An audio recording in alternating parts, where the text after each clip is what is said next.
안녕하십니까? 아메리츠 파이낸셜 수석 부사장 이용돈입니다. 미국 경제 읽어주는 남자 경제남 5월 4일 순서 시작합니다. 뉴욕 증시는 오늘 하락을 했습니다. 중동 지역의 군사 긴장이 다시 고조되면서 국제 유가가 급등했고 이에 따른 인플레이션과 지정학적 불안 우려가 투자 심리를 압박했습니다. 다우존스는 407포인트 하락했고 S&P 500은 0.4% 내렸고 나스닥도 0.4% 하락했습니다. 아랍에미레이트는 이란이 발사한 여러 미사일을 요격했다고 밝혔습니다. 이는 지난달 미국-이란 휴전 이후에 아랍에미레이트의 미사일 경보 시스템이 처음으로 작동한 사례입니다. 이 같은 소식이 전해지면서 국제 유가가 급등했습니다. 서부 텍사스산 원유 배럴당 105달러 이상 올랐고 브렌트유도 배럴당 114달러 이상을 찍었고 5% 이상 오른 것입니다. 중동의 해상 요충지인 호르무즈 해협 인근에서는 긴장이 계속되고 있습니다. 이란 해군은 미국 이스라엘 군함의 진입을 차단했다고 주장했고, 이란 국영 언론은 미군 함정이 미사일 공격을 받았다고 보도하기도 했습니다. 반면에 미 중부사령부는 X를 통해 미 해군 함정은 어떠한 피해도 입지 않았다고 밝혔습니다. 트럼프 대통령은 어제 일요일 SNS를 통해서 프로젝트 프리덤을 발표했습니다. 이 계획은 중동 분쟁과 무관한 국가들의 선박이 호르무즈 해협에서 안전하게 이동할 수 있도록 지원하는 것을 골자로 합니다. 다만 구체적인 실행 방식은 공개되지 않았는데요. 해당 계획은 오늘부터 시행될 예정이라고 밝히기는 했었습니다.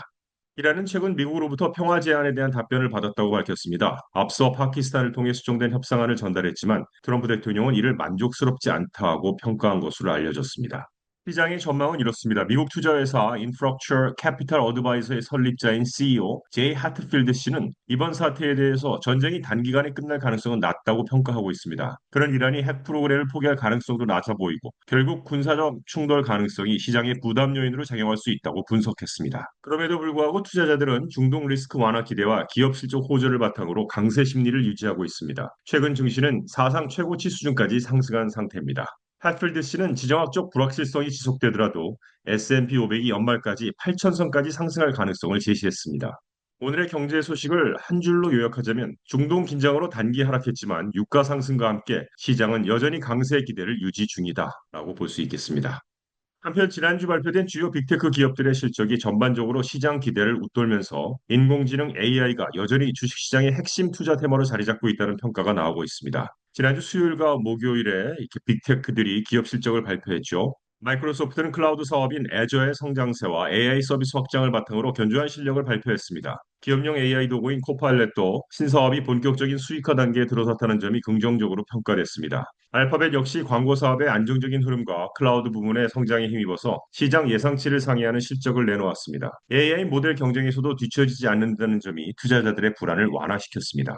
아마존은 클라우드 부문 AWS의 성장세가 다시 빨라지며 실적 개선을 이끌었습니다. 전자상거래 사업도 안정적인 흐름을 보이며 전반적인 실적을 지지했습니다. 메타 플랫폼스는 광고 매출 증가로 양호한 실적을 기록했지만 AI 인프라 구축을 위한 투자 확대에 따라 비용 증가 우려도 함께 제기됐습니다.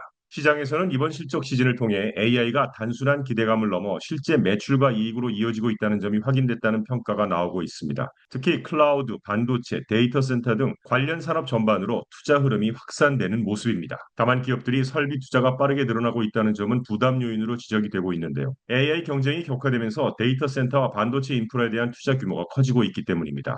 전문가들은 이러한 흐름이 당분간 이어질 가능성이 높다고 보고 있는데요. 견조한 실적과 AI 수요 확대가 맞물리면서 투자자들이 관련 기술 기업들에 대한 선호를 지속할 것이라는 전망이 나오고 있습니다.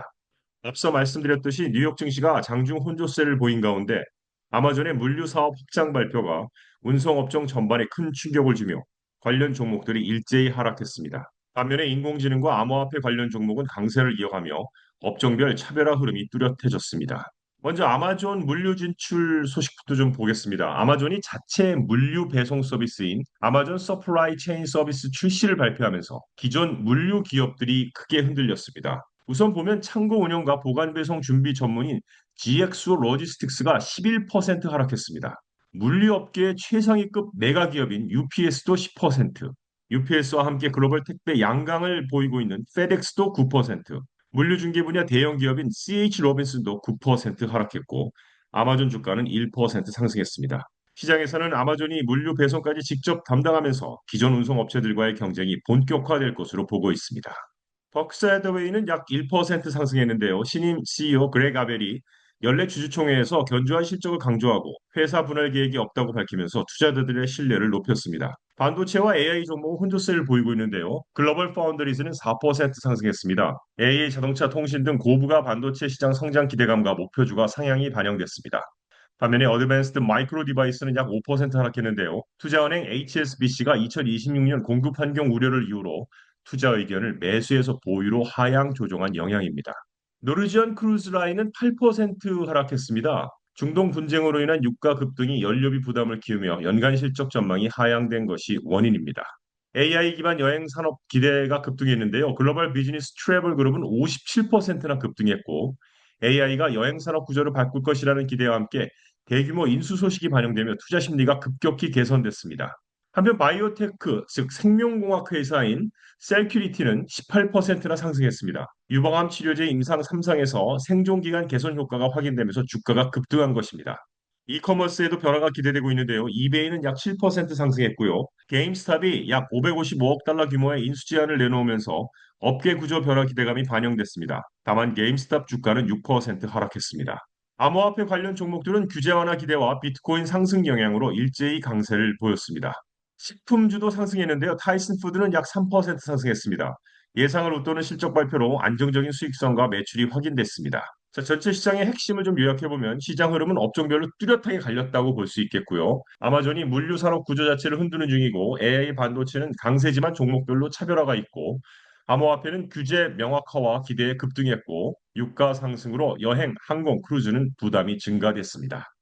트럼프 대통령이 46만 5천 달러를 갖고 리타이어 하면은 부자 되는 거 아니야? 뭐 이런 발언을 했습니다. 금융 전문가들은 당연히 동의하지 않는 분위기인데요. 이게 뭔 얘기인지 중요한 얘기니까 좀 자세히 다뤄보겠습니다. 트럼프 대통령은 직장에서 401k 같은 은퇴 플랜이 없는 근로자들도 저축할 수 있도록 접근성을 확대한 정책을 발표했습니다. 새로 추진될 트럼프 IRA.gov를 통해 꾸준히 저축할 경우 약 46만 5천 달러의 은퇴 자산을 형성할 수 있으며 이를 두고 부자가 될 것이라고 말했습니다. 하지만 재무 전문가들은 이 금액이 은퇴 생활을 유지하는 데 도움은 되지만 일반적으로 말하는 부자 수준은 절대 아니라고 지적을 했고요. 재무 설계사 베리 글래스먼은 46만 5천 달러는 적지 않은 돈이지만 물가 상승률 3%를 감안하면 30년 후 현재 가치로 20만 달러도 안 되는 수준이라고 설명했습니다. 전문가들은 46만 5천 달러가 실제 은퇴 소득으로 환산하면 규모가 크게 줄어든다고 설명하는데요. 흔히 사용하는 4% 인출 규칙을 적용하면 연간 약 18,600달러의 소득으로 이어지며 이는 부자라기보다는 적당한 수준의 생활비에 가깝다는 평가입니다. 또한 미국인들이 생각하는 부자 기준과도 차이가 큰데요. 설문조사에 따르면 평균적으로 약 230만 달러의 순자산이 있어야 부자라고 느끼며 최소 83만 9천 달러는 있어야 재정적으로 편안하다고 인식하는 것으로 나타났습니다. 자, 한편 이번 정책은 직장 은퇴 플랜이 없는 약 5,600만 명의 미국인을 대상으로 하는데요. 정부는 2027년까지 트럼프 IRA.gov를 구축해서 민간 금융사의 저비용 IRA 상품에 쉽게 접근할 수 있도록 할 계획입니다. 이 제도에는 저소득층을 위한 세이버스 매치도 포함되는데 이는 연간 최대 1,000달러를 정부가 매칭해주는 방식으로 소득이 낮은 근로자일수록 혜택이 큽니다. 다만 트럼프 대통령이 제시한 46만 5천 달러 시나리오는 25세부터 65세까지 매년 꾸준히 저축하고 40년 동안 매년 최대 매칭 혜택을 받는다는 가정에 기반해 현실성이 떨어질 수 있다는 지적도 나옵니다. 그럼에도 일부 전문가들은 해당 금액이 저소득층에게 큰 의미가 있을 수 있다고 보는데요. 일정 수준의 은퇴 소득을 확보해 은퇴 전 생활 수준을 유지하는 데 도움이 될 수 있기 때문입니다. 도널드 트럼프 행정부가 추진하는 트럼프 IRA.gov는 한마디로 401k가 없는 사람도 쉽게 은퇴 계좌를 만들고 관리하게 해주는 정부 연결 플랫폼입니다. 조금만 더 자세히 알아보겠습니다. 일단 목표는 2027년 1월 1일까지 오픈하는 거고요. 미 재무부가 주관합니다. 하지만 정부가 직접 투자 상품을 파는 건 아니고 민간 금융회사와 연결해주는 허브 역할을 합니다. 핵심 구조는 이렇습니다. 트럼프 IRA.gov는 은행이 아니라 중개 플랫폼입니다. 첫째로 다양한 IRA 상품을 한 곳에 모읍니다. 두 번째로 수수료와 조건을 비교 가능하게 합니다. 세 번째로 계좌 개설 연결입니다. 네 번째로는 저축 습관 유도입니다. 쉽게 말하면 은퇴 계좌형 익스페디아나 카약 같은 사이트라고 보시면 되겠습니다. 제공하는 계좌는 트레디셔널 IRA와 라스 IRA가 있겠죠. 특징은 세금 혜택이 있고요. 개인이 직접 가입할 수 있습니다. 핵심 혜택은 세이버스 매치라는 겁니다. 이 정책의 핵심은 정부의 매칭 제도입니다. 연간 최대 1,000불을 지원한다는 건데 조건이 있습니다. 개인 소득이 2만 500불 이하여야지만 1,000불의 풀 매칭이 되는 겁니다. 그 이상은 뭐 부분적으로 매칭을 하겠죠. 구조는 내가 2,000불을 저축하면 정부가 추가로 최대 1,000불을 넣어준다는 겁니다. 거의 401k 회사 매칭의 개인 버전이라고 보시면 되겠는데요. 자, 그럼 트럼프 대통령은 왜 갑자기 46만 5천 달러를 계산해서 냈냐? 25살부터 시작해서 매달 약 165달러를 저축하고 연수익률은 6%며 40년을 유지하고 매년 정부로부터 매칭을 풀로 받는다는 겁니다. 그래서 그 결과가 46만 5천 달러인데 이 중 약 15만 5천 달러는 정부 지원금이 되는 거죠. 그런데 현실적으로 한계가 있습니다. 조건 유지가 너무 어렵겠죠. 40년 동안 저소득을 유지하는 것 자체가 문제가 될 수 있는 거죠. 어쨌든 그래야 최대 혜택을 받는 것이고요. 현실적으로 소득 변동이 있으면 안 된다는 겁니다. 그리고 저소득층이 되면 저축 자체가 어렵죠. 네, 저소득층은 저축률이 낮거나 마이너스가 되기 때문입니다. 그리고 꾸준함이 가장 어려운데 40년 동안 매년 저축을 하는데 현실에서는 좀 드문 케이스가 되겠고 끝으로 그래도 의미 있는 이유는 기존의 문제를 해결할 수 있다는 겁니다. 미국인의 약 5,600만 명은 직장 은퇴 플랜이 없습니다. 그리고 복잡한 금융 상품을 단순화한다는 데 있고요. 어디에서 시작할지 모르는 것을 해결해 준다는 것이죠. 자, 그래서 이것은 부자 만들기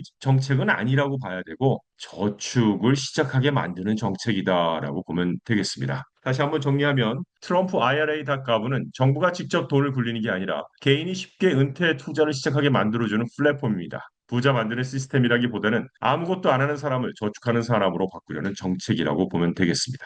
자, 이번 주에 기업 실적을 발표를 많은 기업들이 하는데요. 그냥 그 기업들은 화면을 참조하시고 다음 주에 특이한 사항이 있으면 한 번 더 말씀을 드리겠고 우선 화요일인 내일은 Job Openings and Labor Turnover Survey for Match, 즉 3월에 구인 이직 보고서가 나옵니다.